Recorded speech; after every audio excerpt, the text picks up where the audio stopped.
തിരുവനന്തപുരത്ത് നിങ്ങളുടെ കയ്യിൽ ആക്രി സാധനങ്ങൾ ഉണ്ടെങ്കിൽ www.scrapset.com എന്ന വെബ്സൈറ്റിൽ ഉടനെ തന്നെ ബുക്ക് ചെയ്യുക. ഹലോ ഫ്രണ്ട്സ്, ഇന്നത്തെ വീഡിയോ കഴിഞ്ഞ ദിവസം വന്ന വാർത്തകൾ നിങ്ങളിൽ പലരും ശ്രദ്ധിച്ചു കാണും. കർണാടകയിലെ കോളേജുകളിലൊക്കെ HIV ടെസ്റ്റ് നിർബന്ധമാക്കിയിരിക്കുകയാണ്. അതായത് HIV അത്രമാത്രം കുതിച്ചുയർന്നുകൊണ്ടിരിക്കുകയാണ്. കേരളത്തിൻ്റെ സ്ഥിതിയും മറിച്ചല്ല. അപ്പം ഞാൻ ആദ്യം വാർത്ത കാണിക്കാം. കോളേജ് വിദ്യാർത്ഥികൾക്ക് HIV പരിശോധന നിർബന്ധമാക്കാൻ കർണാടക. HIV ബാധിതരുടെ എണ്ണം ആശങ്കാജനകമായി ഉയരുന്നതായുള്ള റിപ്പോർട്ടുകളുടെ പശ്ചാത്തലത്തിലാണ് നടപടി. നാക്കോ പുറത്തുവിട്ട കണക്കുകൾ പ്രകാരം കർണാടകത്തിൽ ഏകദേശം 2,60,000 പേരാണ് HIV ബാധിതരായി ജീവിക്കുന്നത്. ഇവരിൽ 2,05,000 പേർ മാത്രമാണ് ആന്റി റെട്രോവൈറൽ തെറാപ്പി അഥവാ ART ചികിത്സയ്ക്ക് കീഴിലുള്ളത്. ശേഷിച്ചവർ ഇപ്പോഴും ചികിത്സയിൽ നിന്ന് അകന്നു നിൽക്കുകയാണ്. ഇതിനൊപ്പമാണ് 18-നും 25-നും ഇടയിൽ പ്രായമുള്ള 7,000-ഓളം പേരിൽ പുതുതായി രോഗബാധ കണ്ടെത്തിയിരിക്കുന്നു എന്ന ഞെട്ടിക്കുന്ന റിപ്പോർട്ട്. 18 വയസ്സ് മുതൽ 35 വയസ്സ് വരെ പ്രായമുള്ളവരിലാണ് HIV ബാധ ഏറ്റവും കൂടുതലായി കണ്ടെത്തിയിട്ടുള്ളത്. ഓക്കെ, അപ്പോൾ ഇതിൽ പറഞ്ഞിരിക്കുന്നത് അപ്പോൾ ഈ വാർത്തയിൽ പറഞ്ഞിരിക്കുന്നത് വളരെയധികം HIV കൂടിക്കൊണ്ടിരിക്കുകയാണ് യുവാക്കളുടെ ഇടയിൽ. 18 വയസ്സിനും 35 വയസ്സിനും. കേരളത്തിലെ കുറച്ച് നാളുകൾക്ക് മുമ്പുള്ള വന്ന 15 വയസ്സ് മുതൽ HIV കൂടുന്നുണ്ടെന്നൊക്കെ ഉള്ളത് കേരളത്തിലൊരു ന്യൂസ് കണ്ടായിരുന്നു. അത് 15 വയസ്സിനും 30-നും ഇടയിൽ. അപ്പോൾ ചെറുപ്പക്കാരിലാണ്, യുവാക്കളിലും ചെറുപ്പക്കാരിലും കൗമാരക്കാരിലൊക്കെയാണ് HIV ഇപ്പോൾ കൂടിക്കൊണ്ടിരിക്കുന്നത്. അപ്പോൾ ഇങ്ങനെയുള്ള ഒരു സിറ്റുവേഷനിൽ ഒരു സോഷ്യൽ അവയർനെസ് എന്നുള്ള രീതിയിൽ, അല്ലെങ്കിൽ HIV-യെക്കുറിച്ച് ഒരു വീഡിയോ ചെയ്യാൻ കുറച്ച് പേര് കമൻ്റ് അയച്ചും മെസ്സേജ് അയച്ചു, വാട്സാപ്പിൽ ഇങ്ങനെ ഇത് അയച്ചു തന്നിട്ട് മെസ്സേജ് അയച്ചും ആവശ്യപ്പെട്ടിട്ടുണ്ടായിരുന്നു. അപ്പോൾ അത് വളരെ പ്രധാനമാണല്ലോ അങ്ങനെ ഒരു വീഡിയോ ചെയ്യേണ്ടത്. അപ്പോൾ അതുകൊണ്ടാണ് ഞാൻ ഈ വീഡിയോ ചെയ്യുന്നത്. അപ്പോൾ ഈ വീഡിയോയിൽ HIV-യെക്കുറിച്ച് കംപ്ലീറ്റ് കാര്യങ്ങൾ നമുക്ക് നോക്കാം, അതിൻ്റെ തുടക്കം മുതൽ ഇപ്പോൾ നിലവിലുള്ള അവസ്ഥ വരെയുള്ള കാര്യങ്ങൾ. അപ്പോൾ എന്താണ് HIV? ഇതൊരു വൈറസാണ്. അപ്പോൾ HIV എന്ന് പറയുന്ന വൈറസ് എങ്ങനെയാണ് മനുഷ്യർക്ക് വന്നത്? അതായത് പണ്ട് കാലത്ത് HIV എന്നൊക്കെ ആരും കേട്ടിട്ടില്ലല്ലോ, ആളുകൾ പറഞ്ഞ കേട്ടിട്ടുണ്ട്. ഇപ്പം ഞാൻ പണ്ടൊരിക്കൽ ഈ ജംഗിസ് ഖാൻ്റെ ഒരു വീഡിയോ ഒരു കാര്യം പറഞ്ഞ സമയത്ത്, അതായത് 200-ൽ ഒരു പുരുഷൻ എന്തോ ജംഗിസ് ഖാൻ്റെ DNA ഉണ്ടെന്ന് പറഞ്ഞ്. അപ്പോൾ ആ സമയത്ത് പല ആളുകളും യഥാർത്ഥത്തിൽ ചോദിക്കുകയുണ്ടായി, അങ്ങനെയാണെങ്കിൽ ജംഗിസ് ഖാന് HIV വരാത്ത എന്ത് ബ്രോ എന്ന് ചോദിക്കുകയുണ്ടായി. അപ്പോൾ അന്നൊക്കെ ഇത്രയും സ്ത്രീകളുമായിട്ട് ബന്ധമുണ്ടായിരുന്നു, ഇത്രയും അയാളുടെ വൈക്രോമസോം, അതായത് അയാളുടെ വൈക്രോമസോം അയാളുടെ മക്കൾ വഴി, ജംഗിസ് ഖാൻ മാത്രമല്ല അയാളുടെ മക്കളും ഇതുപോലെ ഒരുപാട് സ്ത്രീകളുമായിട്ട് ബന്ധപ്പെട്ടു. അപ്പോൾ അങ്ങനെയാണല്ലോ, ജംഗിസ് ഖാൻ അലോണായിട്ട് ചെയ്തതെന്നല്ല, അയാളുടെ മക്കൾ വഴി ഇതേ വൈക്രോമസോം ആണല്ലോ അയാളുടെ മക്കൾക്ക് കിട്ടിയത്. അപ്പോൾ അതിങ്ങനെ കൈമാറി വന്നു. അപ്പോൾ ഇത്രയും ഇങ്ങനെ ആ ഒരു പ്രത്യേക വ്യക്തി അയാളുടെ മക്കൾ മാത്രമായിട്ട് ഒരു വലിയൊരു പോപ്പുലേഷൻ ഉണ്ടാക്കി. അപ്പോൾ അത്രയും ഉണ്ടാക്കിയ സ്ഥിതിക്ക് എന്തുകൊണ്ട് അവർക്കൊന്നും അങ്ങനെ HIV വന്നില്ല എന്നൊക്കെ പല ആളുകളും ചോദിക്കുന്നുണ്ട്. അപ്പോൾ HIV എന്നുള്ള ഇപ്പോൾ കൂടി, പണ്ട് എന്തുകൊണ്ടില്ല എന്നൊക്കെ ചോദിക്കുന്നുണ്ട്. അപ്പോൾ ഈ HIV എന്ന് പറയുന്നത്, ഇതിൻ്റെ തുടക്കം എന്ന് പറയുന്നത് കുരങ്ങിൽ നിന്നാണ്. അന്ന് HIV അല്ല, SIV ആണ്. SIV എന്ന് പറയുന്ന വൈറസ് ഈ രണ്ട് തരം കുരങ്ങ് വിഭാഗത്തിലുണ്ട്. ഇപ്പോൾ ഈ HIV-യുടെ 2 വകഭേദങ്ങളുണ്ട്, ഒന്ന് HIV-1, HIV-2. അപ്പോൾ ഈ HIV-1 എന്ന് പറയുന്നത് ഈ ചിമ്പാൻസിയിലൊക്കെ ഉള്ള SIV വൈറസുകളുടെ കൂട്ടത്തിൽ ചില വൈറസുകൾക്ക് പരിണാമം സംഭവിച്ചതാണ് HIV-1. അത് ചിമ്പാൻസിയുടെ ഇടയിൽ നിന്ന് വന്നതാണ്. പിന്നെ ഉള്ള HIV-2 അത് ഈ വാലുള്ള കുരങ്ങ് ടൈപ്പ് ഉണ്ടല്ലോ, കുട്ടിക്കുരങ്ങ്, അങ്ങനത്തെ ടൈപ്പിൽ നിന്ന് വന്ന SIV-ന്ന് പരിണമിച്ച് വന്നതാണ് ഈ HIV-2 എന്ന് പറയുന്നത്. അപ്പോൾ ഈ SIV എന്ന് പറഞ്ഞാൽ, അതായത് കുരങ്ങിലൊക്കെ ഉള്ള SIV വൈറസ് എന്ന് പറഞ്ഞാൽ അത് നമ്മുടെ ഒരു ജീവിയുടെ ഇമ്മ്യൂണിറ്റി ആക്രമിച്ച് കീഴടക്കുന്ന ഒരു വൈറസാണ്. ആ വൈറസ് അല്ല ഡയറക്റ്റായിട്ട് ഈ ജീവിയെ കൊല്ലുന്നത്. ആ വൈറസ് ചെയ്യുന്നത് ഒരു ജീവിയുടെ ഇമ്മ്യൂണിറ്റി ആക്രമിച്ച് ആ ജീവിയുടെ ഇമ്മ്യൂണിറ്റി നശിപ്പിക്കുകയാണ് യഥാർത്ഥത്തിൽ ആ വൈറസ് ചെയ്യുന്നത്.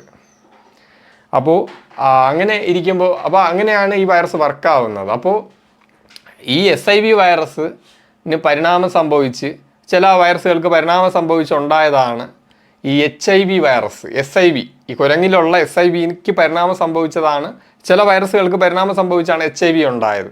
അപ്പം അങ്ങനെയാണ് HIV എന്നുള്ള വൈറസ് ഈ ലോകത്തുണ്ടാവുന്നത്.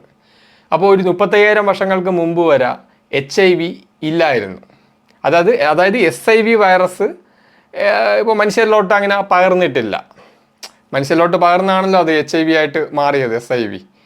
അപ്പോൾ 35,000 വർഷത്തിന് ശേഷമൊക്കെ മനുഷ്യർ അത് അങ്ങനെ പറയുന്നുണ്ട്. ഇപ്പോൾ 35,000 വർഷങ്ങൾക്ക് മുമ്പും ഈ ഹണ്ടർ ഗാദറായിട്ട് ജീവിക്കുമ്പോൾ കുരങ്ങുകളെയൊക്കെ തല്ലിക്കൊന്ന് തിന്നെന്ന് വിചാരിച്ചോ, ജീവനോടെ തിന്നെന്ന് വിചാരിച്ചോ. അപ്പോൾ ജീവനോടെ തിന്നുന്ന സമയത്ത് ആ കുരങ്ങൻ്റെ രക്തം വഴിയൊക്കെ ഡയറക്റ്റായിട്ട് ഈ SIV മനുഷ്യരിലോട്ട് പകരും. പിന്നെ മനുഷ്യർ തീ ഉപയോഗിച്ച് ചുട്ട് തിന്ന അതിനുള്ള സാധ്യത കുറച്ച് കുറയും. കാരണം ആ രക്തവും ഇതൊക്കെ എല്ലാം പോകുമല്ലോ, ഈ തീയിൽ വെച്ച് നിലനിൽക്കാൻ പറ്റില്ലല്ലോ വൈറസിന് പുറമെ. ഈ HIV വൈറസിന് പുറമെ കുറച്ച് സെക്കൻഡുകൾ മാത്രമേ ജീവിച്ചിരിക്കാൻ പറ്റുള്ളൂ. അത് രക്തം വഴിയും മുലപ്പാൽ വഴിയും അല്ലെങ്കിൽ സെക്സുമായിട്ട് ബന്ധപ്പെട്ട ഫ്ലൂയിഡ്സ് വഴിയൊക്കെയാണ് കൈമാറുന്നത്. അല്ലാതെ ഈ ഉമിനീര് വഴിയൊക്കെ അത് കൈമാറാൻ വളരെ ദുർബലമാണ്. HIV പകരാൻ വേണ്ടി, അവർ അതിജീവിക്കാൻ വേണ്ടി ജീവികളുടെ ശരീരം ഉപയോഗിക്കുമ്പോൾ അവർ യൂസ് ചെയ്യുന്ന രക്തവും മുലപ്പാലും ഈ സെക്സുമായിട്ട് ബന്ധപ്പെട്ട ഫ്ലൂയിഡ്സിലൊക്കെയാണ് യൂസ് ചെയ്യുന്നത്. അപ്പോൾ അതൊരു ജീവിയുടെ പ്രൈമറി കാര്യങ്ങളാണത്. അപ്പോൾ അതുവഴി അതിന് എഫിഷ്യൻ്റായിട്ട് ആ ജീവിക്ക്, ആ വൈറസിന് പകർന്ന് നിലനിൽക്കാൻ സാധിക്കും. അപ്പോൾ HIV വൈറസിൻ്റെ പ്രത്യേകത എന്ന് പറയുന്നത്, അതായത് ഇത് കയറിക്കഴിഞ്ഞാൽ, ഈ വൈറസ് നമുക്ക് ഇൻഫെക്റ്റഡ് ആയിക്കഴിഞ്ഞാൽ ഇതറിയാൻ പറ്റത്തില്ല. അതായത് ആദ്യത്തെ സമയത്ത് ചില ആളുകൾക്ക്, എല്ലാവർക്കും ഇല്ല, ചില ആളുകൾക്ക് തൊണ്ടവേദനയോ പനിയോ മൈന്യൂട്ടായിട്ടുള്ള എന്തെങ്കിലും ലക്ഷണം വന്നിട്ട് പെട്ടെന്ന് തന്നെ അത് ഇല്ലാതാവും. ഇതൊരു 10-12 വർഷം എടുത്തിട്ടാണ് ഇത് എയ്ഡ്സ് ആയിട്ട് മാറുന്നത്. എയ്ഡ്സ് എന്നുള്ള അവസ്ഥ HIV വൈറസ് കയറിയിട്ട് ഇത് നമ്മുടെ രോഗപ്രതിരോധ ശേഷിയെ പയ്യെ നശിപ്പിക്കും. ഇത് നശിപ്പിച്ച് നമ്മുടെ രോഗപ്രതിരോധ ശേഷിയെ, അതായത് രോഗങ്ങളിൽ നിന്ന് പ്രതിരോധിക്കാൻ വേണ്ടി നമ്മുടെ ശരീരം ഉണ്ടാക്കിയ നമ്മുടെ ഇമ്മ്യൂൺ സിസ്റ്റത്തെ ഈ വൈറസ് മൊത്തത്തിൽ നശിപ്പിക്കും. അപ്പോൾ എന്ത് പറ്റും? അപ്പോൾ നമുക്ക് എന്തെങ്കിലും മാരക രോഗങ്ങൾ വരുന്ന അവസ്ഥയാണ് എയ്ഡ്സ് എന്ന് പറയുന്നത്. HIV എന്ന് പറഞ്ഞാൽ ഈ വൈറസ് കയറിയിട്ടുണ്ട്. എയ്ഡ്സ് എന്ന് പറഞ്ഞാൽ നമ്മുടെ ഇമ്മ്യൂണിറ്റിയെ മൊത്തം ഈ വൈറസ് നശിപ്പിച്ചിട്ട് നമുക്ക് മാരക രോഗങ്ങൾ വരുന്ന അവസ്ഥ. ഇമ്മ്യൂണിറ്റി മൊത്തം ഈ വൈറസ് നശിപ്പിച്ച് ആ സിറ്റുവേഷനെയാണ്, അതിനെയാണ് എയ്ഡ്സ് എന്ന് പറയുന്നത്. അതിലോട്ട് വരാൻ 10-12 വർഷമൊക്കെ എടുക്കും. അത് വളരെ ദാരുണമായിട്ടുള്ള മരണമായിരിക്കും. അതായത് നമ്മുടെ ഇമ്മ്യൂണിറ്റിയാണ് നമ്മളെ ഹെൽത്തി ആയിട്ട് നിലനിർത്തുന്നത്. ആ ഇമ്മ്യൂണിറ്റി മൊത്തം തകർന്നു കഴിഞ്ഞാൽ പറയേണ്ട ആവശ്യമില്ലല്ലോ എന്തൊക്കെ അസുഖങ്ങളാണ് വരുന്നത്. മാരക രോഗങ്ങളായിരിക്കും വരുന്നത്. അപ്പോൾ ഈ HIV എന്നുള്ള വൈറസ് നമ്മളെ ഡയറക്റ്റായിട്ട് അറ്റാക്ക് ചെയ്യുന്ന വൈറസ് അല്ല. അതാണ് ഇതിൻ്റെ ഒരു മെക്കാനിസം. ബാക്കിയുള്ള വൈറസിനെ പോലെ നമ്മളെ നേരിട്ട് വന്ന് ആക്രമിക്കുകയല്ല, നമ്മുടെ ഇമ്മ്യൂണിറ്റിയാണ് ആക്രമിച്ച് ഇല്ലാതാക്കുന്നത്. ഇമ്മ്യൂണിറ്റി ആക്രമിക്കുമ്പോൾ ഈ വൈറസിൻ്റെ സാങ്കേതിക വിദ്യ അതാണ്. ഒരു ജീവിയെ ഇല്ലാതാക്കാൻ ആ ജീവിയെ ഡയറക്റ്റായിട്ട് ആക്രമിക്കുന്നതിന് പകരം ആ ജീവിയുടെ രോഗപ്രതിരോധ ശേഷി ആക്രമിച്ച് ഇല്ലാതാക്കുക എന്നുള്ള മെത്തേഡാണ് ആ വൈറസ് കൈക്കൊണ്ടിരിക്കുന്നത്. അത് പല ചില വൈറസുകൾ ഡയറക്റ്റായിട്ട് ആക്രമിക്കും, ഈ ജീവിയെ തന്നെ ആക്രമിക്കും, അവയവങ്ങളെയും അങ്ങനെയൊക്കെ ഉള്ള രീതിയിൽ ആക്രമിക്കും. ചില വൈറസുകൾ ഇതുപോലെ ജീവിയെ ആക്രമിക്കാതെ അതിൻ്റെ ഇമ്മ്യൂൺ സിസ്റ്റത്തെ ആക്രമിക്കും. അപ്പോൾ ഈ HIV കുറിച്ചുള്ള HIV എന്തുകൊണ്ട് കീഴടക്കാൻ പറ്റില്ല? പല ആളുകളും ചോദിക്കുന്ന ചോദ്യമാണ്, HIV എന്തുകൊണ്ട് മനുഷ്യർക്ക് തുടച്ചു നീക്കാൻ പറ്റുന്നില്ല? ശാസ്ത്രം ഇത്രയും പുരോഗമിച്ചല്ലോ. അല്ല, ഇവിടെ എനിക്ക് ഒരു പ്രധാനപ്പെട്ട മറ്റൊരു പോയിന്റ് അത് കൂടെ പറയേണ്ടതുണ്ട്.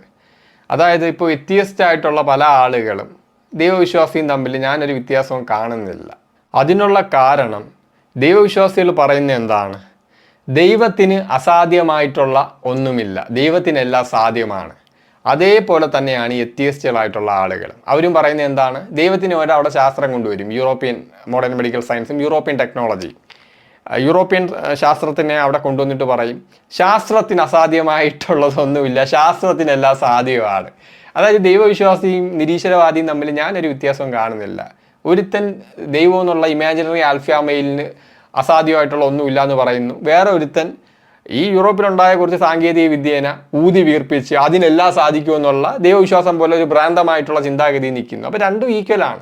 എനിക്കവിടെ മതവിശ്വാസി എന്നോ എത്തിയസം എന്നോ എനിക്കില്ല. കാരണം രണ്ടും ഒന്നാണല്ലോ. ഒരുത്തൻ ദൈവത്തെ പൊക്കി പിടിക്കുന്നു, ഇമാജിനറി ആൽഫാമെയിലിനെ പൊക്കി പിടിക്കുന്നു, ഒരുത്തൻ ശാസ്ത്രത്തെ പൊക്കി പിടിക്കുന്നു. രണ്ടുപേരും പറയുന്നത് ഇതിന് അസാധ്യമായിട്ടുള്ള ഒന്നുമില്ല എന്നുള്ള മൂഢമായ ഒരു ഭ്രാന്തമായ വിശ്വാസമാണ് ഈ രണ്ട് കൂട്ടർക്കും ഉള്ളതെന്നാണ് ഒരു നിഹിലിസ്റ്റ് എന്നുള്ള നിലയ്ക്ക് എനിക്ക് പറയാനുള്ളത്. അപ്പോൾ അതുപോലെയാണ് അപ്പോൾ അതുകൊണ്ട് തന്നെ ഈ ശാസ്ത്രത്തിന് എന്തുകൊണ്ട് ഈ HIV-യെ പൂർണ്ണമായിട്ട് ഇല്ലാതാക്കാൻ കഴിയുന്നില്ല എന്ന് ചോദിച്ചാൽ ഈ വൈറസിൻ്റെ ഒരു പ്രത്യേകത കൊണ്ടാണ്. ഈ HIV വൈറസ് നമ്മുടെ ശരീരത്തിൽ കയറി കഴിഞ്ഞാൽ ഇതിൻ്റെ RNA DNA ആയിട്ട് മാറ്റും. അതായത് നമ്മുടെ ജനറ്റിക്സിൻ്റെ ഭാഗമായിട്ട് ഈ വൈറസ് മാറുമെന്ന് അർത്ഥം. ഈ വൈറസിൻ്റെ RNA കൺവെർട്ട് ചെയ്ത് DNA ആയിട്ട് മാറും. അതായത് നമ്മുടെ ഭാഗമായിട്ട് ഈ വൈറസ് മാറും. അപ്പം നമ്മുടെ ഭാഗമായിട്ട് ഒരു വൈറസ് മാറി, നമ്മുടെ ജനറ്റിക്സിൻ്റെ ഭാഗമായിട്ട് ഒരു വൈറസ് മാറി, അതായത് ഒരു വൈറസ് അതിൻ്റെ RNA DNA ആക്കി മാറ്റിക്കഴിഞ്ഞാൽ, നമ്മുടെ ജനറ്റിക്സിൻ്റെ ഭാഗമായിട്ട് മാറിയാൽ ആ വൈറസിനെ അറ്റാക്ക് ചെയ്യുന്നത് നമ്മളെ സ്വയം അറ്റാക്ക് ചെയ്യണതിന് ഈക്വലല്ലേ. അതായത് നമ്മൾ സ്വയം സൂസൈഡ് ചെയ്യാൻ ശ്രമിക്കുന്നതിന് ഈക്വലാണ്. ഇപ്പം ഞാൻ കൈ ഇങ്ങനെ വെച്ചിട്ട് എൻ്റെ മൂക്കിൽ തന്നെ ഇടിക്കുന്നതിന്, അതായത് ഇപ്പോൾ ഒരു ഉദാഹരണം പറയാം. ഒരു ഈച്ച വന്ന് എൻ്റെ മൂക്കിൻ്റെ തുമ്പത്തിരുന്ന്, അപ്പോൾ ഈച്ച പോണില്ല, അവിടെ തന്നെ ഇരിക്കുകയാണ്. അപ്പോൾ ഈച്ച പോകാൻ വേണ്ടി ഞാൻ കൈ മുറുക്കി എൻ്റെ മൂക്കിലിടിച്ചാൽ എങ്ങനെ ഇരിക്കും? കാരണം ഈ ഈച്ചയ്ക്ക് ഇടികൊള്ളും, അതിൻ്റെ കൂട്ടത്തിൽ പുറകെ ഇരിക്കുന്ന എൻ്റെ മൂക്കിൻ്റെ പാലവും പൊട്ടും. അതുപോലെയാണ് ഈ HIV അവസ്ഥ. ഈ HIV വൈറസ് RNA DNA ആയിട്ട് മാറ്റി നമ്മുടെ ജനറ്റിക്സിൻ്റെ ഭാഗമായിട്ട് മാറും, നമ്മുടെ ഭാഗമായിട്ട് മാറും, നമ്മുടെ ജനറ്റിക്സിൻ്റെ ഭാഗമായിട്ട് മാറും. അപ്പോൾ അതിനെ എന്തെങ്കിലും അറ്റാക്ക് ചെയ്യാൻ ശ്രമിക്കുക എന്ന് പറഞ്ഞാൽ ഞാൻ ഈ പറഞ്ഞ ഉദാഹരണം പോലെ മനസ്സിലാക്കുക. അത് പോയിന്റ്, ഒരു പ്രധാനപ്പെട്ട പോയിന്റ്. അല്ലാതെ ഈ വൈറസ് എപ്പോഴും പെർമനൻ്റ് ആയിട്ട് ഇരിക്കത്തില്ല, അതിന് തന്നെ പല മാറ്റങ്ങൾ വന്നുകൊണ്ടിരിക്കും. അങ്ങനെ ഒരുപാട് കോംപ്ലിക്കേഷൻസ് ഉണ്ട്. പിന്നെ രണ്ടാമത്തെ കാര്യം, അപ്പോൾ HIV ഒരു ട്രീറ്റ്മെൻറ്റും ഇല്ലെന്ന് ചോദിച്ചാൽ ട്രീറ്റ്മെൻറ്റുകളുണ്ട്. അത് ഈ വൈറസിനെ എന്നേക്കുമായിട്ട് നശിപ്പിക്കുന്ന തരത്തിലുള്ള ട്രീറ്റ്മെൻറ്റുകളല്ല. ഇപ്പോൾ HIV ഉള്ള ഇപ്പോൾ നമ്മൾ വർക്കൗട്ടിൻ്റെ കാര്യത്തിൽ പ്രീ വർക്കൗട്ട് പോസ്റ്റ് വർക്കൗട്ട് എന്ന് പറയല്ലോ, അതുപോലെ HIV പ്രീയും ഉണ്ട് പോസിറ്റീവും ഉണ്ട് ഇതിൻ്റെ മെഡിസിൻസ്. അപ്പോൾ പ്രീയെക്കുറിച്ച് പറയാം. പ്രീ എന്ന് പറഞ്ഞാൽ ഇപ്പോൾ HIV ഇല്ലാത്ത ഒരാൾ HIV ഉള്ള അല്ലെങ്കിൽ HIV ഒരാൾക്കുണ്ടോ എന്ന് അറിയത്തില്ല, ചിലപ്പോൾ അയാൾക്ക് HIV പേഷ്യൻ്റ് ആയിരിക്കാം, അല്ലെങ്കിൽ HIV ഇല്ലാത്ത ആളായിരിക്കാം, നമുക്കറിയത്തില്ല. ഒരാളെ കുറച്ചൊക്കെ HIV ഉണ്ടോ ഇല്ലയെന്ന് അറിയത്തില്ല. അപ്പോൾ അങ്ങനെ ഒരാളുമായിട്ട് ലൈംഗിക ബന്ധത്തിൽ ഇണചേരാൻ പോകുന്നതിന് മുമ്പ് ഈ പ്രീ ആയിട്ടുള്ള ഈ മെഡിസിന് നമ്മൾ എടുത്തിട്ട് പോയി കഴിഞ്ഞാൽ HIV രോഗം ബാധിച്ച ഒരാളുമായിട്ട് നമ്മൾ ഇണചേർന്നാൽ നമുക്ക് HIV വരാനുള്ള സാധ്യത അവിടെ കുറയും. പൂർണ്ണമായിട്ട് ഇല്ലാതാവുമെന്നല്ല, സാധ്യത കുറയും. അത് നോട്ട് ചെയ്യണം പോയിന്റ്. ഇപ്പോൾ ചില ആളുകൾ വിചാരിക്കും അങ്ങനെയാണ് പേടിക്കണ്ടല്ലോ, ഈ മരുന്ന് തന്ന് നേരെ ചെന്ന് കയറി കൊടുത്താൽ മതിയല്ലോ. സാധ്യത കുറയും. രണ്ടാമത്തെ കാര്യം, ഈ സാധ്യത കുറച്ചുകൂടെ കുറയ്ക്കണമെങ്കിൽ നമുക്ക് സംശയം, അതായത് ഒരാൾക്ക് HIV ഉണ്ടോ ഇല്ലേന്ന് നമ്മൾ അതായത് ഈ പ്രീ വർക്കൗട്ട് പ്രീ മെഡിസിൻ, അതായത് HIV രോഗിയായിട്ട് അല്ലെങ്കിൽ നമുക്ക് അറിഞ്ഞൂടാത്ത ഒരാളുമായിട്ട് ബന്ധപ്പെടാൻ പോണതിന് മുമ്പ്, അല്ലെങ്കിൽ നമ്മൾ സംശയിക്കുന്നു ഇയാൾക്ക് HIV കാണാൻ സാധ്യതയുണ്ട്, പക്ഷേ അയാളുമായിട്ട് ബന്ധപ്പെടണം. അങ്ങനെയാണെങ്കിൽ ഈ പ്രീ മെഡിസിൻ എടുത്തിട്ട് നമ്മൾ പോയി ബന്ധപ്പെട്ട സാധ്യത കുറയും, HIV വരാതിരിക്കാനുള്ള സാധ്യത കുറയും. പക്ഷെ അത് വീണ്ടും കുറയ്ക്കണമെങ്കിൽ ഒരു പോയിന്റ് ഉണ്ട്. അതായത് ഓൾറെഡി HIV രോഗം വന്ന് അതിനുള്ള മെഡിസിന് കഴിച്ച് വൈറൽ ലോഡ് കുറച്ചൊരു വ്യക്തിയായിട്ട് ബന്ധപ്പെടുകയാണെങ്കിൽ കുറച്ചുകൂടെ സാധ്യത കുറയും. ഇതൊക്കെ സാധ്യത കുറയുന്നേ ഉള്ളൂ കേട്ടോ. പൂർണ്ണമായിട്ട് ഒന്നും പേടിക്കണ്ട, ഇത് ഒരിക്കലും വരത്തില്ല എന്നുള്ള അർത്ഥത്തില്ല. ഇതൊക്കെ സാധ്യത കുറയ്ക്കുന്നതാണ്. അതുകൂടെ ഓർമ്മ വേണം, ഇത് 100% സേഫാണ് തെറ്റിദ്ധരിക്കരുത്. അപ്പോൾ അങ്ങനെ കുറയും. അപ്പോൾ ഇപ്പോൾ എക്സാമ്പിൾ, HIV ഉള്ള ഒരാൾ, നിങ്ങൾക്ക് HIV ഇല്ല, നിങ്ങൾക്ക് അയാളുമായിട്ട് ബന്ധപ്പെടണമെങ്കിൽ 2 കാര്യങ്ങൾ ശ്രദ്ധിക്കണം. ഒന്നാമത്തെ കാര്യം എന്ന് പറയുന്നത്, ഈ പ്രീ ആയിട്ടുള്ള ട്രീറ്റ്മെൻറ്റ് എടുക്കണം, ഈ പ്രീ മെഡിസിൻസ് എടുക്കണം. HIV ആയിട്ടുള്ള ആളുമായിട്ട് ബന്ധപ്പെടാൻ പോണതിന് മുമ്പുള്ള അത് ചുമ്മാ പോയി എടുക്കാൻ പറ്റത്തില്ല. അത് എടുക്കുന്നതിന് മുമ്പ് നിങ്ങൾക്ക് HIV ഉണ്ടോ എന്ന് കൺഫേം ചെയ്യും, എന്നിട്ട് അത് മെഡിസിൻ എടുക്കുകയുള്ളൂ. അപ്പോൾ അത് ഒരു ട്രീറ്റ്മെൻ്റ് അല്ല, ഇത് തടയാനുള്ള ഒരു മെഡിസിനാണ്. അപ്പോൾ അതെടുക്കണം. രണ്ടാമത്തെ കാര്യം, നിങ്ങൾ ഇണയരാൻ ആഗ്രഹിക്കുന്ന വ്യക്തി HIV പേഷ്യൻ്റ് ആണ്. അയാൾ ഈ മെഡിസിൻ എടുത്ത് അയാളുടെ ശരീരത്തിലുള്ള വൈറൽ ലോഡ് കുറച്ചിരിക്കുകയാണ്, നല്ല കുറച്ചിരിക്കുന്നു എന്ന് ഉറപ്പുവരുത്തുക. ഇത് രണ്ടും ചെയ്തു കഴിഞ്ഞാൽ നല്ല രീതിയിൽ സാധ്യത കുറവാണ്. അപ്പോഴും പൂർണ്ണമായിട്ടുള്ള ഗ്യാരണ്ടി ഇല്ല, അത് ഓർക്കണം. സാധ്യത നല്ലവണ്ണം കുറയും. അതാണ് ശ്രദ്ധിക്കേണ്ട കാര്യം. അപ്പോൾ ഈ പ്രീ മെഡിസിൻ, അതായത് HIV വൈറസ് ഉള്ള ഒരാളുമായിട്ട് നമ്മൾ സെക്സ് ചെയ്യാൻ പോകുന്നു, അപ്പോൾ അതിന് മുമ്പ് നമ്മൾ ഈ പ്രീ ആയിട്ട് എടുക്കുമല്ലോ മെഡിസിൻ, ഇത് ഒരിക്കലും വൈറസിനെ അറ്റാക്ക് ചെയ്ത് നശിപ്പിക്കുകയല്ല ചെയ്യുന്നത്. അതായത് ഈ മെഡിസിൻ വർക്കാവുന്നത് ഇപ്പോൾ അതായത് നമ്മൾ ഈ പ്രീ ആയിട്ടുള്ള മെഡിസിൻ എടുത്തിട്ട് HIV പോസിറ്റീവായിട്ടുള്ള HIV പേഷ്യൻറ്റുമായിട്ട് നമ്മൾ ഇണയരാൻ പോയി. ഇണയരുന്ന സമയത്ത് HIV നമുക്ക് കയറും, നമ്മുടെ ശരീരത്തിൽ കയറും. ഇവിടെ സംഭവിക്കുന്നത് എന്താണ്? ഞാൻ പറഞ്ഞത് RNA DNA ആയിട്ട് കൺവെർട്ട് ചെയ്യും. അതായത് HIV വൈറസ് കയറിയിട്ട് അത് നമ്മുടെ ജനറ്റിക്സിൻ്റെ ഭാഗമായിട്ട് മാറാൻ ശ്രമിക്കും. അപ്പോൾ RNAക്ക് DNA ആയിട്ട് കൺവെർട്ട് ചെയ്യാൻ വേണ്ടി കുറേ കാര്യങ്ങൾ വേണ്ടി വരും. ആ ആവശ്യമുള്ള കാര്യങ്ങളെയൊക്കെ ബ്ലോക്ക് ചെയ്യുകയാണ് ഈ മെഡിസിൻ ചെയ്യുന്നത്. അതുവഴി കയറുന്ന HIV നമ്മുടെ ജെനറ്റിക്സിൻ്റെ ഭാഗമായിട്ട് മാറി പെർമനൻ്റ് ആയിട്ട് അവിടെ ഇരിക്കാൻ പറ്റാതെ ആവും. അങ്ങനെയാണ് ഈ മെഡിസിൻ വർക്കാവുന്നത്. അപ്പോഴും ഒരു കാര്യം പ്രധാനമായിട്ട് ശ്രദ്ധിക്കണം. ഇപ്പോൾ ഉള്ള പുതിയ പഠനങ്ങളും കുറേയൊക്കെ കാര്യങ്ങളിൽ പറയുന്നത് ഈ HIV വൈറസ് ഈ മെഡിസിൻ്റെ ഈ സാങ്കേതിക വിദ്യകൾ, അതായത് അതിനെ RNA DNA ആയിട്ട് കൺവേർട്ട് ചെയ്ത് സ്ഥിരമായിട്ട് ഒരാളുടെ ശരീരത്തിൽ പെർമനൻ്റ് ആയിട്ട് അതിന് ഇരിക്കാൻ വേണ്ടി അത് ഉപയോഗിക്കുന്ന സാങ്കേതിക വിദ്യ ഉണ്ടല്ലോ, അത് ഈ മെഡിസിനെ തന്നെ അതിജീവിക്കാനുള്ള ചില സാങ്കേതിക വിദ്യകൾ HIV വൈറസ് വികസിപ്പിച്ചെടുത്തു ഉള്ളതൊക്കെ വന്നിട്ടുണ്ട്. അതായത് ഇപ്പോൾ ഉദാഹരണം പറഞ്ഞ ആൻറ്റിബയോട്ടിക് റെസിസ്റ്റൻസ്. ആൻറ്റിബയോട്ടിക് കണ്ടുപിടിച്ചപ്പോൾ ആളുകൾക്കൊക്കെ ഭയങ്കര സന്തോഷമായിരുന്നു. ഇപ്പോൾ ലോകത്തുള്ള ഏറ്റവും കൂടുതൽ ഫേസ് ചെയ്യുന്ന പ്രശ്നവും ഫ്യൂച്ചറിലോട്ട് കൂടിക്കൊണ്ടിരിക്കുന്ന പ്രശ്നമാണ് ആൻറ്റിബയോട്ടിക് റെസിസ്റ്റൻസ്. ആൻറ്റിബയോട്ടിക് തിന്നാലും ആൻറ്റിബയോട്ടിക് കൊടുത്താലും ബാക്ടീരിയാസ് ഒന്നും ചാവുന്നില്ല. ബാക്ടീരിയാസ് ആൻറ്റിബയോട്ടിക് മെഡിസിനെയൊക്കെ മറികടന്ന് അപ്പോൾ അതുപോലെയാണ് ഈ കൊറോണ ഈ HIV കാര്യം. അപ്പോൾ ഈ നമ്മൾ ഫ്രീ ആയിട്ടുള്ള എടുക്കുമ്പോഴും പക്ഷേ ഇപ്പോഴും മെജോറിറ്റി വരത്തില്ല. പക്ഷെ അപ്പോഴും ഇങ്ങനൊരു സാധ്യത വൈറസ് ആ സാങ്കേതിക വിദ്യ വികസിപ്പിച്ച് കഴിഞ്ഞിട്ടുണ്ട്. അത് എത്രത്തോളം കൂടി വരും അതിനനുസരിച്ച് ഈ മരുന്നും ഈ ഫ്രീ ആയിട്ട് എടുക്കുന്ന മരുന്നും ഇതിനു മുമ്പ് ഈ HIV പേഷ്യൻ്റുമായിട്ട് ഇണയരുമ്പോൾ വൈറസ് ഈ ഇൻഫെക്ഷൻ വരാതിരിക്കാൻ വേണ്ടി നമ്മൾ എടുക്കുന്ന മെഡിസിൻ്റെ എഫിഷ്യൻസി ഫ്യൂച്ചറിൽ കുറയും. ആൻറ്റിബയോട്ടിക് റെസിസ്റ്റൻസ് പോലെ അതിൽ സംശയമൊന്നുമില്ല. കാരണം വൈറസുകൾ നിരന്തരം പരിണമിച്ച് മെഡിസിനെയൊക്കെ അതിജീവിച്ച് അവർ മുന്നോട്ട് സാങ്കേതികവിദ്യ വികസിപ്പിച്ചുകൊണ്ടിരിക്കും. അപ്പോൾ അതുകൊണ്ട് തന്നെ ഏതാണ് ഞാൻ പറഞ്ഞു വന്നത്, ഈ വൈറസുകൾ സാങ്കേതിക വിദ്യ വികസിപ്പിച്ചുകൊണ്ടിരിക്കുക. അതുകൊണ്ട് തന്നെ ഈ ഫ്രീ ആയിട്ടുള്ള എക്സ്പോഷർ നമുക്ക് നല്ല രീതിയിൽ കുറയ്ക്കാൻ പറ്റും. പക്ഷെ അത് ഗ്യാരണ്ടി അല്ല, അത് മനസ്സിൽ വെച്ചിരിക്കുക. അപ്പോൾ ഇങ്ങനെയാണ് ഇത് വൈറസ് കയറിയാൽ അതിന് പെർമനൻ്റ് ആയിട്ട് നിങ്ങളുടെ ശരീരത്തിൽ ഇരിക്കാൻ പറ്റത്തില്ല. ഇതാണ് ചെയ്യാനുള്ളത്. ഇതാണ് ഈ ഫ്രീ ആയിട്ട് എടുക്കാനുള്ള ഒരു കണ്ടീഷൻ എന്ന് പറയുന്നത്.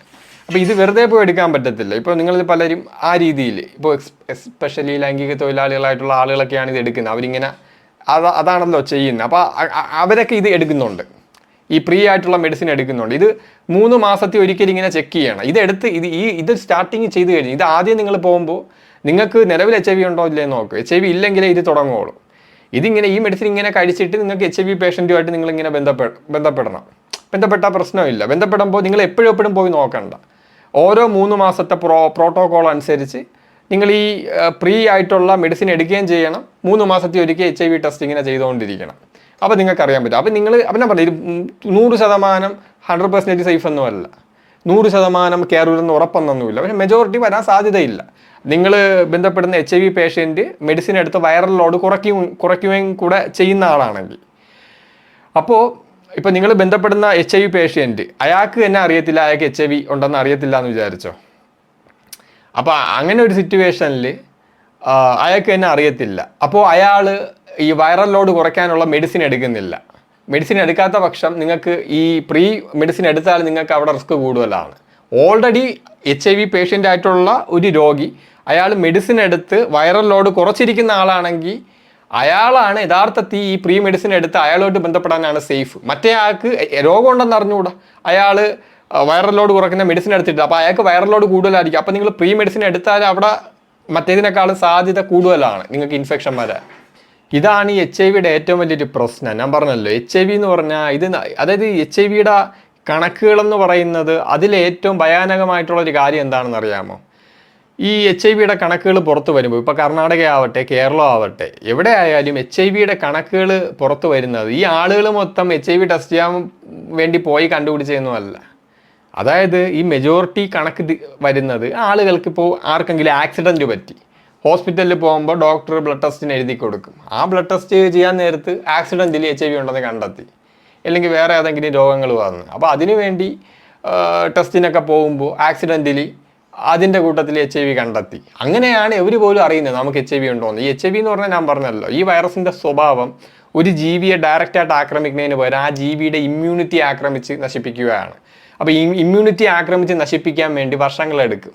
ഈ വൈറസ് വികസിപ്പിച്ചെടുത്ത HIV എന്നുള്ള ഈ വൈറസ് വികസിപ്പിച്ചെടുത്ത ഒരു സാങ്കേതിക വിദ്യയാണ്. അതായത് പെട്ടെന്ന് ആക്രമിക്കുന്ന വൈറസുകൾക്കൊന്നും പരിണാമപരമായിട്ട് അധികം നിലനിൽപ്പില്ല. ഈ സൈലൻ്റായിട്ട് ഇരുന്ന് ആക്രമിക്കുന്ന വൈറസുകൾക്കാണ് അതിജീവന സാധ്യത. സർവൈവൽ ഓഫ് ദ ഫിറ്റസ്റ്റിൽ ഈ സൈലൻ്റായിട്ട് ആക്രമിക്കുന്ന വൈറസുകളാണ് കൂടുതൽ പെടുന്നത്. ആക്രമകാരികളായിട്ടുള്ള വൈറസുകൾക്ക് വലിയ ആയുസില്ല എന്നുള്ളതാണ് എവല്യൂഷണറി ബയോളജി അനുസരിച്ചുള്ള വൈറസുകളുടെ അതിജീവനമായിട്ടുള്ള ഒരു മെക്കാനിസം എന്ന് പറയുന്നത്.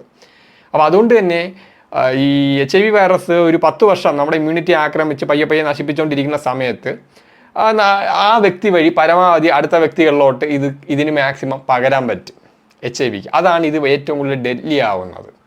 അതുകൊണ്ട് തന്നെ ഏറ്റവും വലിയൊരു ഞെട്ടിക്കുന്ന സത്യം കൂടെ ഞാൻ പറയാം, ഈ കണക്കുകൾ പുറത്തു വന്നേക്കാളും എത്രയോ അധികമാണെന്ന് അറിയാമോ, എത്രയോ മടങ്ങ് അധികമാണ് യഥാർത്ഥത്തിലുള്ള HIV രോഗികൾ. കാരണം അവർക്ക് അറിയത്തില്ല. ഏതാണ് പ്രശ്നം, HIV-ക്ക് സിംറ്റംസ് ഇല്ല. ഈ ചില ആളുകൾക്ക് തുടക്കത്തില്ല, ഈ ഇൻഫെക്ഷൻ വന്ന ശേഷം ആദ്യത്തെ ആഴ്ചയിൽ വല്ലം തൊണ്ടവേദനയോ പനിയോ ചില എന്തെങ്കിലുമൊക്കെ വരും, അത് പെട്ടെന്ന് തീരുകയും ചെയ്യും. ചില ആളുകൾക്ക് ഒരു സിംറ്റവും കാണത്തില്ല. അതാണ് പ്രശ്നം. HIV ഭയങ്കര ഡെല്ലിയാണ്. ഇത് നമ്മുടെ ശരീരത്തിൽ കയറി നമ്മളെ തന്നെ ആക്രമിക്കുകയല്ല, നമ്മുടെ ഇമ്മ്യൂണിറ്റിയെ ആദ്യം ഇത് കയറിയിട്ട് ഈ RNA DNA ആക്കി മാറ്റി നമ്മുടെ ശരീരത്തിൽ സ്ഥിരമായിട്ട് നമ്മുടെ ജെനറ്റിക്സിൻ്റെ ഭാഗമാകും. അവിടെ ഇരുന്നിട്ട് നമ്മുടെ ഇമ്മ്യൂണിറ്റി ഇതിങ്ങനെ ആക്രമിച്ച് പയ്യെ കുറയും. അവസാനം ഒരു 5 വർഷം കഴിഞ്ഞു. അപ്പോൾ നമുക്ക് സിംറ്റംസ് വരാം. ഈ വർഷങ്ങൾ കഴിയും തോറും ചെറുതായിട്ടൊക്കെ ഈ രോഗങ്ങൾ വരാത്ത ആളുകൾക്ക് ചെറുതായിട്ടൊക്കെ രോഗങ്ങളൊക്കെ വന്നു തുടങ്ങി, വല്ലപ്പോഴുമൊക്കെ രോഗം വന്നു തുടങ്ങി. വല്ലപ്പോഴും വരുന്ന രോഗങ്ങൾ അടുത്തടുത്ത് രോഗങ്ങൾ വന്നു തുടങ്ങി. അതായത് വൈറസ് എയ്ഡ്സിലോട്ട് എത്തുമ്പോൾ, എയ്ഡ്സ് എന്ന് പറഞ്ഞാൽ നമ്മുടെ ഇമ്മ്യൂണിറ്റിയെ ഈ വൈറസ് കംപ്ലീറ്റ് നശിപ്പിച്ച അവസ്ഥയാണ് എയ്ഡ്സ് എത്തുമ്പോൾ ഇമ്മ്യൂണിറ്റി ഇല്ല. വളരെ ബ്രൂട്ടലായിട്ടുള്ള ഏതെങ്കിലും രോഗം വന്ന് ക്രൂരമായിട്ടായിരിക്കും മരണപ്പെടുന്നത്. ഇത് വലിയ ലോങ് ആണ്. അതുകൊണ്ടാണ് ഞാൻ പറഞ്ഞത്, ഈ ആളുകൾ ഈ കണക്ക് പുറത്തു വരുന്ന HIV ടെസ്റ്റ് ഇങ്ങനെ കണ്ടെത്താൻ പോയി പുറത്തു വന്നതല്ല, ആക്സിഡന്റലി കണ്ടുപിടിക്കപ്പെടുന്ന ആളുകളുടെ കണക്കാണ് തിരിച്ചു വരുന്നത്. ആരും ഇപ്പോൾ ഇതിൽ തന്നെ പറഞ്ഞില്ലേ, ആളുകളുടെ അടുത്ത് ഈ പോസ്റ്റ് ട്രീറ്റ്മെന്റ്, ഈ പോസ്റ്റ് മെഡിസിൻ എടുത്തിട്ട് ബന്ധപ്പെടാൻ പോകാൻ പറഞ്ഞാൽ ആളുകൾ കേൾക്കുന്നില്ല. അല്ലെങ്കിൽ HIV ഉണ്ടെന്ന് പരിശോധിക്കാൻ ആളുകൾക്ക് മടി. ഇങ്ങനെയുള്ള ആളുകൾ തന്നെ ഈ പരമാവധി ഇത് പകർത്തിക്കൊണ്ടിരിക്കുകയാണ്, ഈ ആളുകളുടെ മടി കാരണം. രണ്ടാമത്തെ കാര്യം, ഈ സാഡിസ്റ്റ് മെൻറ്റാലിറ്റി ഉണ്ട്. ഈ HIV വന്ന ആളുകളുടെ ഇടയിൽ വലിയൊരു വിഭാഗം സാഡിസ്റ്റുകളുണ്ട്. നമ്മൾ ന്യൂസിലൊക്കെ കണ്ടിട്ടുണ്ട്. അതായത് HIV വന്ന ഒരാൾ അതായത് എനിക്ക് HIV വന്നു, അതുകൊണ്ട് മാക്സിമം മറ്റുള്ളവർക്ക് പകർത്തുക എന്നുള്ള ഉദ്ദേശത്തോടു കൂടി പല സ്ത്രീകൾക്ക് പല കേസുകളുണ്ട്. അതായത് HIV വന്നവൻ പല സ്ത്രീകളുമായിട്ട് ബന്ധപ്പെട്ട് ആ സ്ത്രീകൾക്കൊക്കെ HIV കൊടുക്കും. ആ സ്ത്രീകൾ വേറെ ഒരുത്തനുമായിട്ട് കെട്ടി ബന്ധം ഉണ്ടാകുമ്പോൾ അവൻ അതുവഴി കിട്ടും, അതുവഴി അവരുടെ കുട്ടികൾക്ക് കിട്ടും. ഇങ്ങനെ സ്പ്രെഡ് ആയിക്കൊണ്ടിരിക്കണം. അപ്പോൾ HIV-യിലുള്ള ഏറ്റവും വലിയൊരു പ്രശ്നമാണ് സാഡിസ്റ്റ് മനോഭാവം. കണ്ടിട്ടില്ലേ, സിറിഞ്ച് കൊണ്ട് നടന്നിട്ട് HIV ഉള്ളവന്മാരില്ലാത്തവരെ ഇങ്ങനെ കുത്തിക്കൊടുക്കും. അങ്ങനെയൊക്കെയുള്ള പ്രശ്നങ്ങളൊക്കെ ഉണ്ട്, ലോകത്ത് കടന്നിട്ടുണ്ട്. അപ്പോൾ HIV ഉള്ളവൻ ഇതില്ലാത്തവനും കൂടെ വരുത്തുകയാണ്. അതായത് എനിക്ക് രോഗം വന്നു, എൻ്റെ ജീവിതം പോയി, അതുകൊണ്ട് ബാക്കിയുള്ളവന്മാർ സൂഹിക്കേണ്ട, അവന്മാർക്കും കൂടെ ഇരിക്കട്ടെ എന്ന് പറഞ്ഞ് കൊണ്ടുകൊടുക്കും. വളരെ അപകടകരമായ ഒരു മനസ്ഥിതിയാണിത്.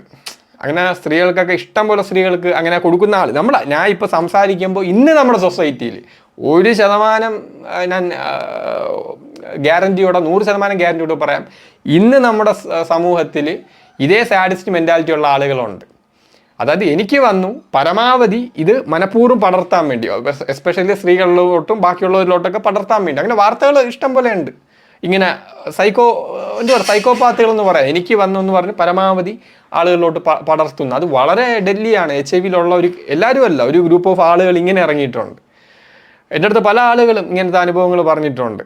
ഈ സുറിഞ്ച് കുത്തുന്ന കേസ്, പിന്നെ രക്തം ചീറ്റിക്കുന്നു. ഈ ഇടയ്ക്കൊരു വാർത്ത, മറ്റേ ജയിലിനകത്ത് എന്തോ ക്രിമിനൽസ് തമ്മിലുള്ള ഫൈറ്റ്. അപ്പോൾ അതിലൊരു ക്രിമിനലിന് HIV ഉണ്ടായിരുന്നു. അയാൾ ബാക്കിയുള്ള ക്രിമിനൽസിന് കൈമുറിച്ച് ആ HIV വരുത്താൻ ശ്രമിച്ചു എന്നോ രക്തം ചീറ്റിച്ചെന്നോ അങ്ങനെ എന്തൊക്കെയോ ന്യൂസുകളൊക്കെ ഇങ്ങനെ വാർത്തയിൽ കേട്ടു. അപ്പോൾ ഇങ്ങനൊരു സാഡിസ്റ്റ് മനോഭാവമുണ്ട്. പിന്നെ എൻ്റെ അടുത്ത് പല ഒരു അനുഭവം പറഞ്ഞതാണ്. അതായത് HIV പേഷ്യൻസ്, എനിക്കറിയത്തില്ല സത്യമാണെന്ന്, പലരും പറയുന്നതാണ് ഞാൻ പറയുന്നത്.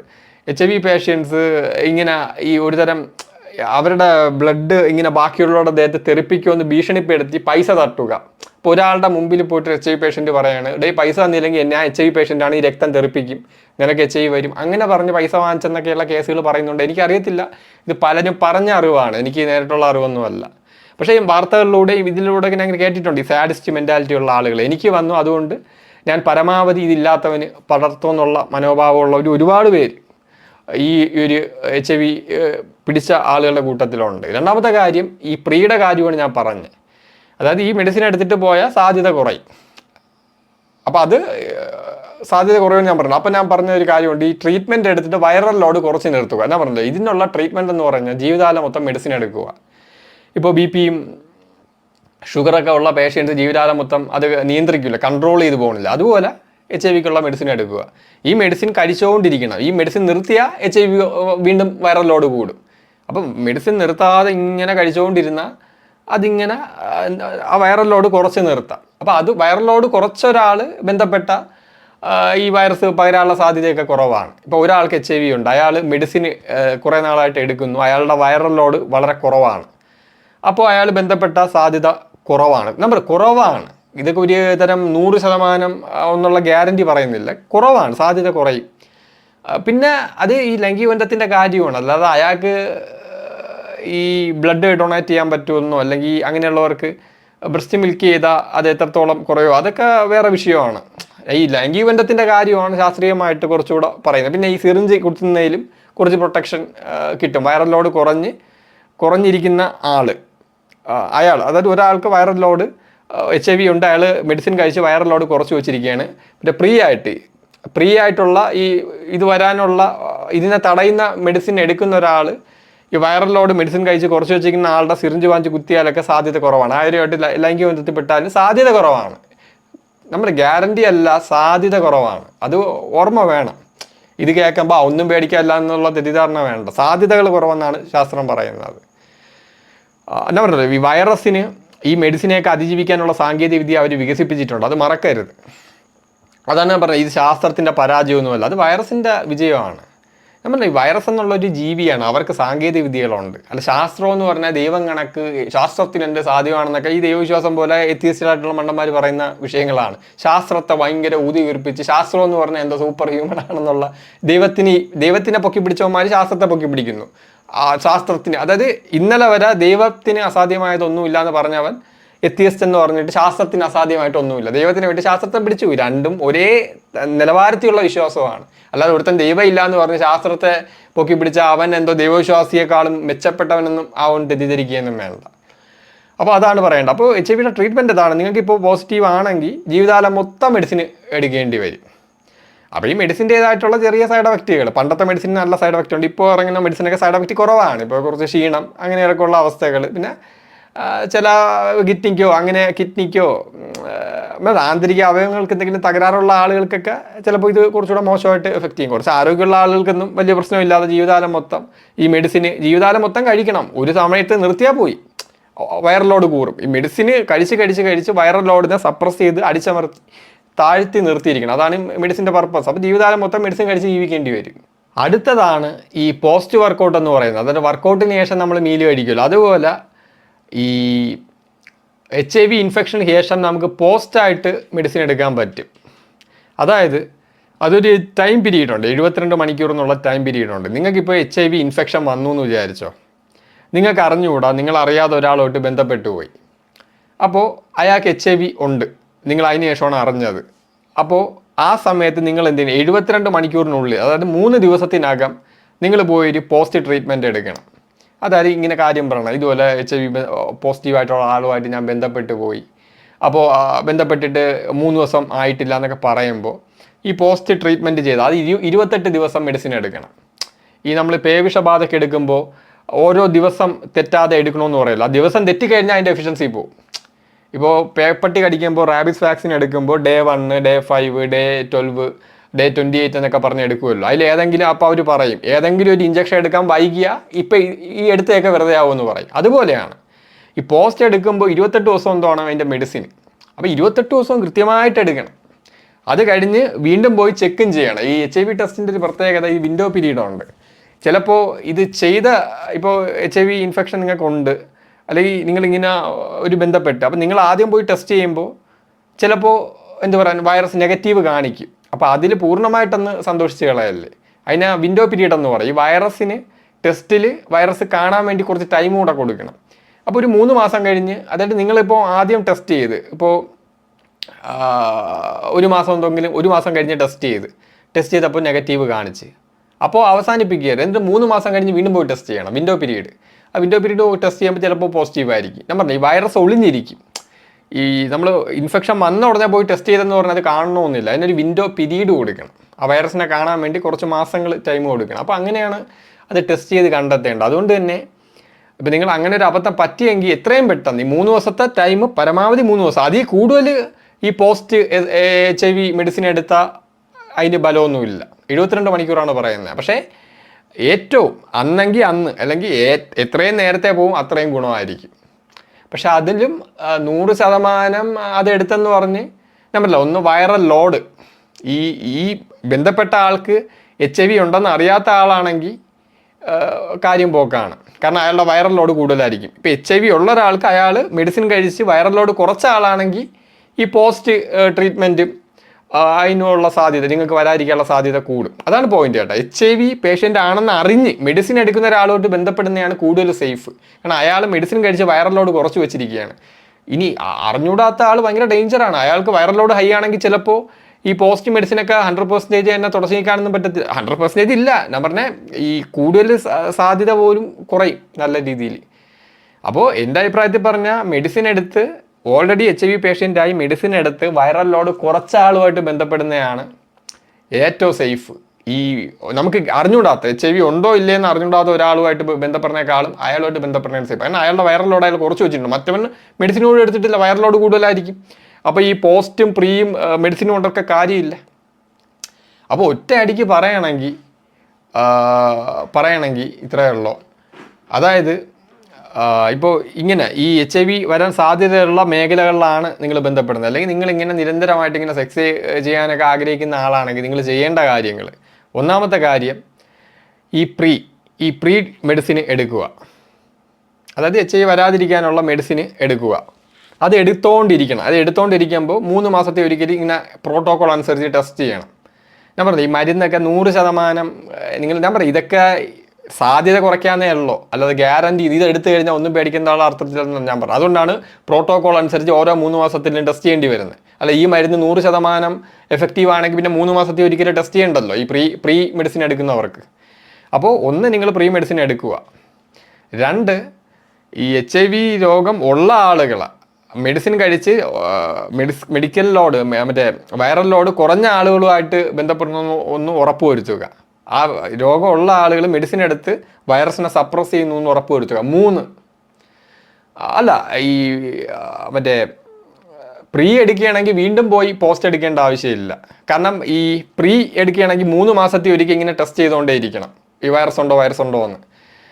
അല്ലാതെ മറ്റേ പോസ്റ്റ് എടുക്കുകയാണെങ്കിൽ ശരിക്കും പറഞ്ഞാൽ പോസ്റ്റ് എടുക്കുകയാണെങ്കിൽ വേറെ പോസ്റ്റ് എന്ന് പറഞ്ഞാൽ അബദ്ധത്തിൽ ഇങ്ങനെ ബന്ധപ്പെട്ട് പോയി 3 ദിവസത്തിന് ഇടയ്ക്ക് വെച്ച് ഇത് പോയി എടുത്താൽ പോസ്റ്റ് മെഡിസിൻ എടുത്തു കഴിഞ്ഞാൽ 28 ദിവസം നീണ്ടു നിൽക്കുന്ന മെഡിസിൻ ഒരു ദിവസം പോലും മുടക്കരുത്. അത് എന്തെങ്കിലും മുടങ്ങിയാൽ അതിൻ്റെ എഫിഷ്യൻസി മൊത്തം പോകും. അത്ര സൂക്ഷിച്ചെടുക്കേണ്ട കാര്യമാണ്.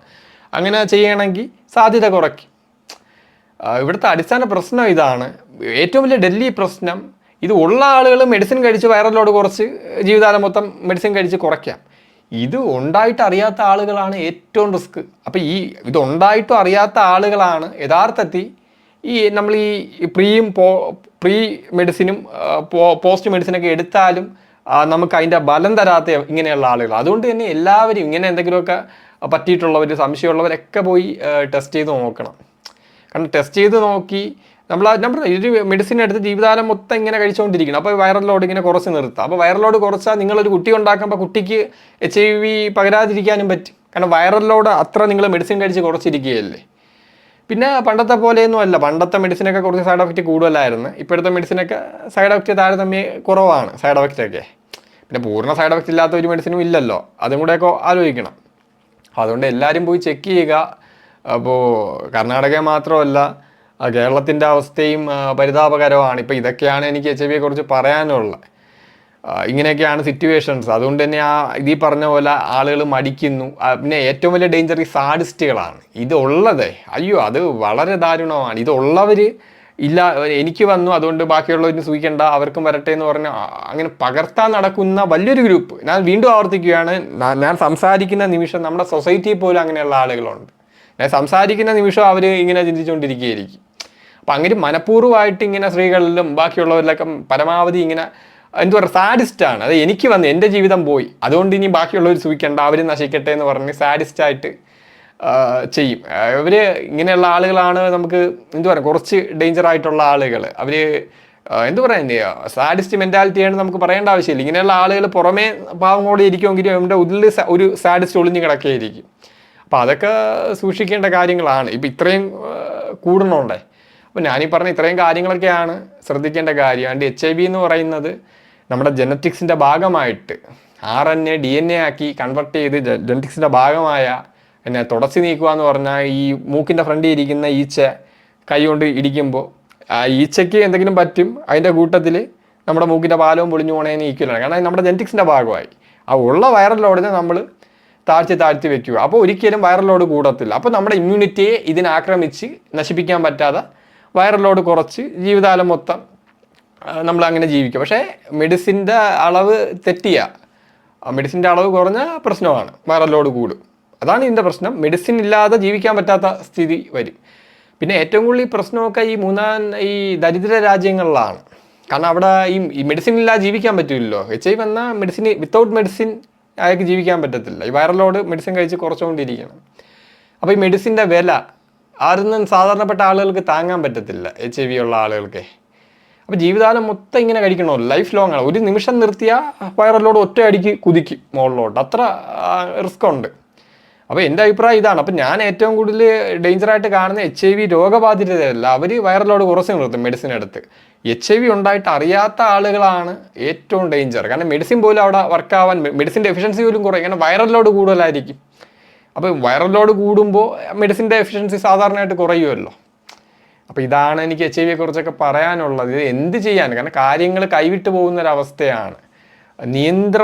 നിയന്ത്രണാതീതം എന്നൊക്കെ പറയുന്ന അവസ്ഥയാണ്. അപ്പോൾ ഇതൊക്കെ ശ്രദ്ധിക്കുക. സംശയമുള്ളവരൊക്കെ പോയി ടെസ്റ്റ് ചെയ്യുക. ഇല്ല നാണക്കേടൊന്നും വിചാരിക്കണ്ട, എന്തായാലും ഇങ്ങനെ വന്നു പോയെന്ന് വിചാരിച്ചോ മെഡിസിൻ എടുക്കുക. അല്ലെങ്കിൽ നിങ്ങൾ എയ്ഡ്സിലോട്ടൊക്കെ പോയാൽ ഭയങ്കര ദാരുണമായിരിക്കും അവസ്ഥ. അതുകൊണ്ട് തന്നെ ട്രീറ്റ്മെൻറ്റ് എടുത്ത് ആ മെഡിസിൻ കഴിച്ച് മുന്നോട്ട് പോവുക. ഇതാണ് എനിക്ക് പറയാനുള്ളത്. അല്ലാതെ എന്ത് ബോധവൽക്കരണമാണ് നടത്തേണ്ടതെന്ന് എനിക്കറിയത്തില്ല ഇത്രയും ഒരു സിറ്റുവേഷനിൽ. ഇപ്പോൾ സിഗരറ്റ് ആരോഗ്യത്തിന് ഹാനികരമെന്ന് പറഞ്ഞ് ബോധവൽക്കരണം നടത്തി ആളുകൾ മൊത്തം സിഗരറ്റ് വലിക്കുകയല്ലേ. മദ്യ ആരോഗ്യത്തിന് ഹാനികരമാണ്, അറിഞ്ഞുകൂടാത്തവരാണോ? അല്ല, ആളുകളുടെ മെൻറ്റാലിറ്റിയെ, അതായത് പല ആളുകളോട് വ്യക്തിപരമായിട്ട് ഞാൻ പറയാം, പല ആളുകളോട് സംസാരിച്ചപ്പോഴും ഇപ്പം ഞാൻ ഇങ്ങനെയൊക്കെ ഇരിക്കണോണ്ട് ആളുകൾ പറയും, ഞാൻ STD കുറിച്ചൊക്കെ പറയും, ഇതൊക്കെ റിസ്ക് ഒക്കെ എടുക്കണ്ട. അപ്പോൾ അവർ പറയും ഒരു ജീവിതമല്ലേ ഉള്ളൂ, അതൊക്കെ നോക്കിയാൽ എന്താ, പോയി ബന്ധപ്പെടാൻ. ഞാൻ ഇങ്ങനെ കിളി പറഞ്ഞു പോയി. അവർ പറയണേ വരണമെങ്കിൽ വരുമോന്ന്, ഞെട്ടിപ്പോയി. അതായത് HIV വരണമെങ്കിൽ വരട്ടെ, ഇങ്ങനെ ഉള്ള ഒരുപാട് ആളുകളുണ്ട് ഞാൻ സംസാരിച്ചപ്പോൾ. അപ്പോൾ അവയർനെസ് എന്ന് പറഞ്ഞാൽ എനിക്ക് എന്ത് ചെയ്യണമെന്ന് അറിയത്തില്ല, നിയന്ത്രണാതീതമാണ് കാര്യങ്ങൾ. അപ്പോൾ ട്രീറ്റ്മെൻറ്റ് എടുക്കുക, മെഡിസിൻ എടുക്കുക, എല്ലാവരും ചെക്ക് ചെയ്യുക, സുരക്ഷിതമായിട്ടിരിക്കുക. Okay friends, see you. തിരുവനന്തപുരത്ത് നിങ്ങളുടെ കയ്യിൽ ആക്രി സാധനങ്ങൾ ഉണ്ടെങ്കിൽ www.scrapset.com എന്ന വെബ്സൈറ്റിൽ ഉടനെ തന്നെ ബുക്ക് ചെയ്യുക.